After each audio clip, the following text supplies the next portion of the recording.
What if almost everything you've been told about women was never the truth at all? What if the version you grew up believing wasn't just incomplete, but carefully constructed, a story shaped by design, not by accident? Think about that for a moment. The reason this video may feel unsettling isn't because it's trying to provoke you, it's because deep down, you already sense that something about the world you live in doesn't quite add up. And if you're a man searching for clarity in a world overflowing with illusions, then this is the one message you were never meant to discover. Because once your eyes are opened, once you see reality as it truly is, there is no turning back. You can't unsee the truth. Arthur Schopenhauer was not a Stoic philosopher, but his words cut through the comforting lies of society like a sharpened blade through silk. He said the things others were too afraid to whisper, let alone publish. His brutal honesty about women, about desire, and about the raw mechanics of human nature shattered the illusions that most people cling to for comfort. He did not decorate his words. He did not soften the edges. Instead, he forced people to look at a reality they preferred to avoid. Yet here's where it becomes even more powerful. When Schopenhauer's ideas are placed under the disciplined lens of Stoicism, reason, detachment, and self-mastery, they reveal something far greater. They point to a source of strength that most men never tap into. This isn't about bitterness, and it isn't about hate. It's about awareness, because once a man learns to see clearly, he becomes untouchable. A man who sees through the game is a man no one can control. Schopenhauer, a German philosopher of the 19th century, was best known for his relentless and even pessimistic outlook on human nature. He argued that desire itself, especially sexual desire, was not a source of joy but the root of suffering. And when it came to women, he refused to sugarcoat his perspective.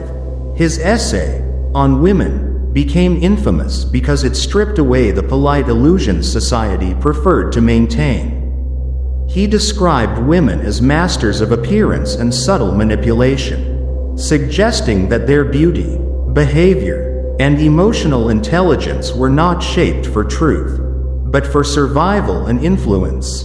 And while Stoicism and Schopenhauer differ in their approach, they share a striking call to men. Wake up. Stop reacting. Stop chasing fleeting pleasures.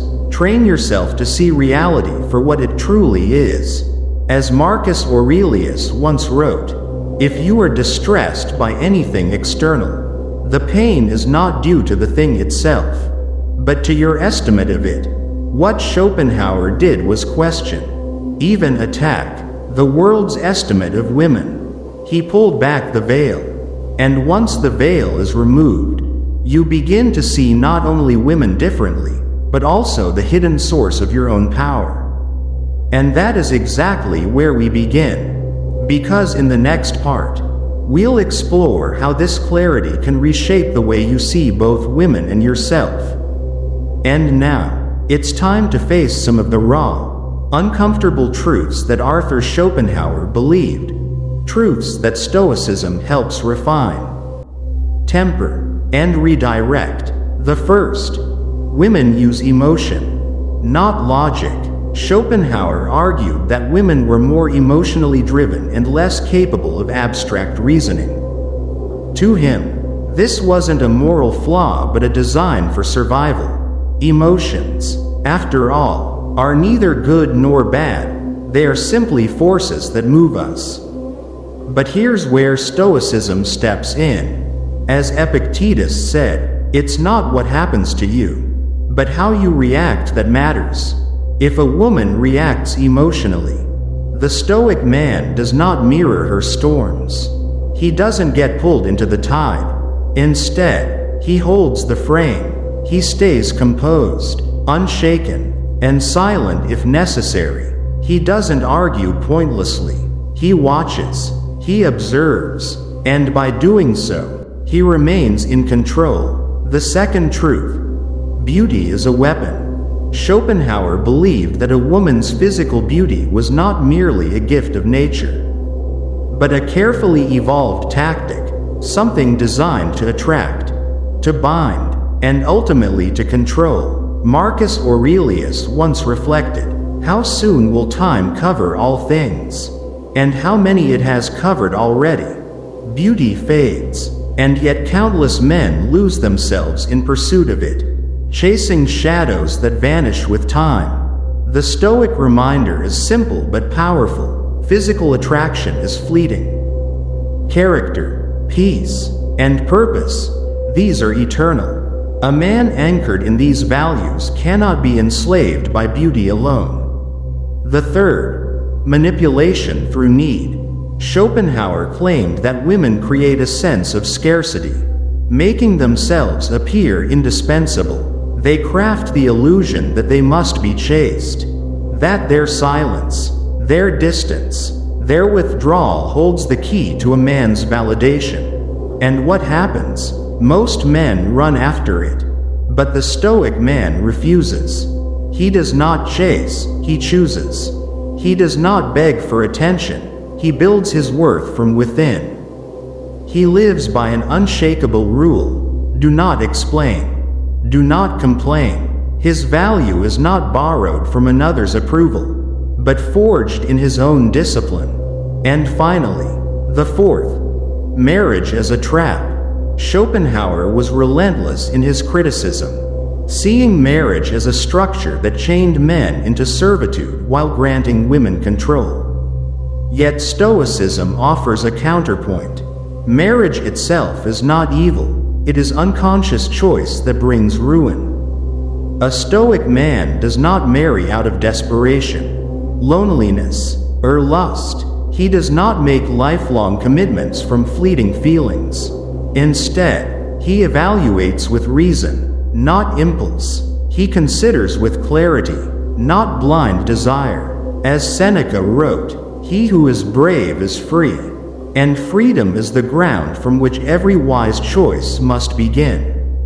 As we saw before, true freedom does not come from avoiding marriage or avoiding women.